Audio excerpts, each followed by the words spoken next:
যতদিন দিদি আছে ততদিন তৃণমূল। ওর কথার উত্তর দিই না, আমি বলি মাতাল, রেজিস্টার মাতাল। দাদা ভালো পড়ুয়া হলে আবার চাকরি পাবেন। 26,000 নিয়োগ বাতিলের নির্দেশ পুনর্বিবেচনায় আর্জি খারিজ করলো সুপ্রিম কোর্ট। 26,000 নিয়োগ খারিজ করলো। মমতা ব্যানার্জি চাকরি দেবেন। একটু আগে বিডিওদের সঙ্গে ভিসি করছিল, বলছে এসআইআর এর কাজ করবেন না, আমার কাজ করবেন। এই 4:30 থেকে যে ভিসি করছিল, আমাকে একাধিক ভিডিও একাধিক ম্যাজিস্ট্রেটরা জানালো, সেখানে বলেছে এসআইআর এর কাজ করবেন না, আমার কাজগুলো করবেন। এই তো অ্যাটিটিউড। দাদা এসআইআর এই জন্য মেদিনীপুর জেলায় যে একাধিক পুলিশের রদবদল হলো, সেখানে দেখা যাচ্ছে কার্যত এসপি শূন্য অবস্থায় জেলা রয়েছে। বিভিন্ন জায়গায় লয় অর্ডারের সমস্যা। এখনো পুলিশ নির্ভর রাজনীতি আমরা করি না, আমরা মানুষ নির্ভর রাজনীতি করি। এখানে বিজেপির শক্তিশালী সংগঠন আছে, এখানকার মানুষের বাড়িতে বাড়িতে গ্র্যাজুয়েট পাবেন এবং প্রত্যেকে জানে কি করতে হবে। এখানকার মানুষ অত্যন্ত সচেতন, এখানকার মানুষকে আন্ডার এস্টিমেট করার কোনো কারণ নেই। আর আমরা পুলিশ নির্ভর রাজনীতি করি না, কখনো পুলিশ নির্ভর রাজনীতি করি। বলছি এসআইআর নিয়ে কমিশনের বিরুদ্ধে সম্মুখ ছবির অভিষেক বন্দ্যোপাধ্যায় প্রমাণ আছে জানিয়ে সরাসরি কোর্টে যাওয়ার হুঁশিয়ারি দিচ্ছেন। কোর্টে যাওয়ার হুঁশিয়ারি। দেরি করছেন কেন? দেরি করছেন কেন? তাড়াতাড়ি যান। ওনাদের সাংসদ মহুয়া মৈত্র গেছিলেন তো, রাজ্য সরকার সুপ্রিম কোর্টে পার্টি হয়েছিল তো, তার ফল কি হয়েছে? সুপ্রিম কোর্ট হস্তক্ষেপ করবে না না বলেছে। এইসব বাজার গরম করা, উনি কতবার রাজনীতি ছাড়বেন বলবেন বলুন তো?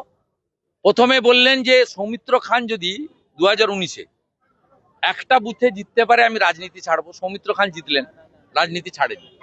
তারপরে বললেন অর্জুন সিং যদি জিততে পারে আমি রাজনীতি ছাড়বো, অর্জুন সিং 16,000 ভোটে জিতলেন, রাজনীতি ছাড়েননি। বিধানসভা ভোটের সময় নন্দীগ্রামে এসে বললেন শুভেন্দু অধিকারী যদি জিতে রাজনীতি ছেড়ে দেবো। তো কতবার রাজনীতি ছাড়বেন আর ধরবেন? মুখ্যমন্ত্রী এদের মমতা ব্যানার্জির পরিবারের রাজনীতিটা এখন সংগ্রাম নয়, পেশাতে পরিণত হয়েছে। পেশা, রাজনীতি যদি পেশাতে পরিণত হয়, পেশা কেউ ছাড়তে চায় না, ছাড়াতে হয়। অর্থাৎ ছাড়ানোর জন্য বাংলার মানুষ প্রস্তুত। এবং এসআইআর এ যদি ঠিকঠাক 80%ও এসআইআর হয়, পশ্চিমবঙ্গে আগামী নির্বাচনে পদ্মফুল আসবে। এবং তৃণমূলের বিকল্প একমাত্র বিজেপি, সবাই জানে। সিপিএম বা কংগ্রেস তাদের বিশ্বাসযোগ্যতা অনেক আগেই নষ্ট করেছে। মুখ্যমন্ত্রী হওয়ার খুব শখ, নন্দীগ্রামে কি প্রার্থী অভিষেক বন্দ্যোপাধ্যায় সুকান্ত মজুমদার দাবিতে? আমি আমার কোনো কলিগ তার কোনো মন্তব্যের পাল্টা কমেন্ট করি না। দাগি না হলে আমাদের বিজেপি ইউনাইটেড পার্টি, আমাদের যা বলার ভিতরে বলার সুযোগ আছে। আমি আমার কোনো সহকর্মী, সিনিয়র হোক জুনিয়র হোক, আমার সমবয়সী হোক, কারোর সম্পর্কে আপনি কোনোদিন মিডিয়াতে আমাকে পাবেন না কোনো মন্তব্যের পাল্টা মন্তব্য। দল চাইলে নন্দীগ্রামে অভিষেক বন্দ্যোপাধ্যায় প্রার্থী হতে চাইছেন, দল চাইলে অভিষেক বন্দ্যোপাধ্যায়। আমি কিচ্ছু বলবো না, ওখানে বিজেপি জিতবে। যেখানে বিজেপি মমতা ব্যানার্জিকে হারিয়েছে, সেখানে আর কোনো প্রার্থী তৃণমূলের স্টকে আছে বলে আমার মনে হয় না।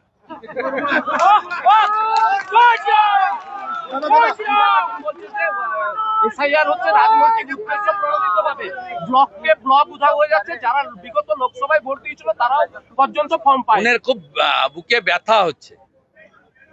ফুপু, বুবু, খালা, চাচা, চাচি, 3টা বউ, 14টা বাচ্চা, এদের সব নাম কেটে যাচ্ছে, তো ওনার বুকে ব্যথা হচ্ছে।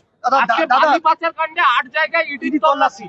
বালি পাচার কাণ্ডে এটা চলছে কন্টিনিউ, আরো করা দরকার। অন্যান্য জেলাতেও একইভাবে বালি দুর্নীতি হয়, বিশেষ করে পূর্ব বর্ধমান, হুগলি জেলাতে ব্যাপকভাবে হয়, হাওড়া জেলাতে হয়, উত্তরবঙ্গের কোচবিহার, জলপাইগুড়ি জেলায় হচ্ছে। এই তদন্ত এবং তার যে প্রক্রিয়া, এর গতি গোটা রাজ্যেই হওয়া উচিত। একটা ঘাট নিয়েছে, 50টা ঘাট চালাচ্ছে। সরকারের ঘরে রাজস্ব যাওয়ার কথা 1000 টাকা, যাচ্ছে 200 টাকা। 800 টাকা তৃণমূল নেতা, পুলিশ আর অবৈধ ব্যবসায়ীদের মধ্যে ভাগ হচ্ছে। রাজস্ব সরকারের ঘরে যাওয়া উচিত, কারণ পশ্চিমবঙ্গে ইতিমধ্যে এই মুখ্যমন্ত্রীর কল্যাণে 8 লক্ষ কোটি টাকা ঋণের বোঝা চেপেছে। বাম আমলে একটা শিশু ভূমিষ্ঠ হলে 19,000 টাকা ঋণ নিয়ে জন্মাতেন। মমতা ব্যানার্জির সময়ে একটা শিশু ভূমিষ্ঠ হলে 70,000 টাকা মাথায় ঋণ নিয়ে জন্মাচ্ছে। এর কারণ হচ্ছে রাজস্বের 80 ভাগ টাকা তৃণমূলের ঘরে, কালীঘাটে পুলিশের হাতে, মাফিয়াদের হাতে চলে যাচ্ছে, আর 20 ভাগ টাকা সরকারের ঘরে যাচ্ছে। আমরা চাই রাজস্বের 100 ভাগ টাকাই সরকারের ঘরে যাক, যাতে স্বাস্থ্য, শিক্ষা সহ পরিকাঠামোগত উন্নয়ন হয়। পশ্চিমবাংলা আজকে ধ্বংসের জায়গায় দাঁড়িয়ে গেছে।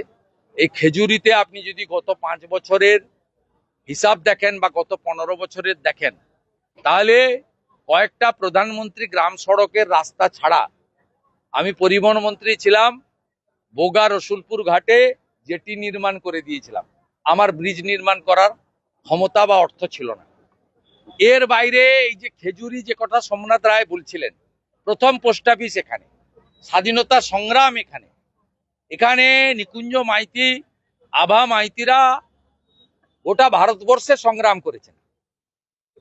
যে সাংবিধানিক কমিটি হয়েছিল, মেম্বাররা ছিলেন, সেই কমিটিগুলোতে তৎকালীন সময়ে কখনো বসন্ত দাস, কখনো নিকুঞ্জ মাইতি, কখনো সতীশ সামন্ত, এরা প্রতিনিধিত্ব করেছেন।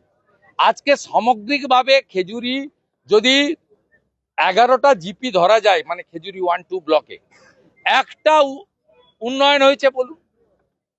আপনার যেগুলো হসপিটাল আছে, সে সিল্লিবাড়ি হসপিটাল হোক, জনকা হোক, কামারদা হোক, প্রাইমারি হেলথ সেন্টার, সেখানে ন্যূনতম কোনো চিকিৎসা হয়?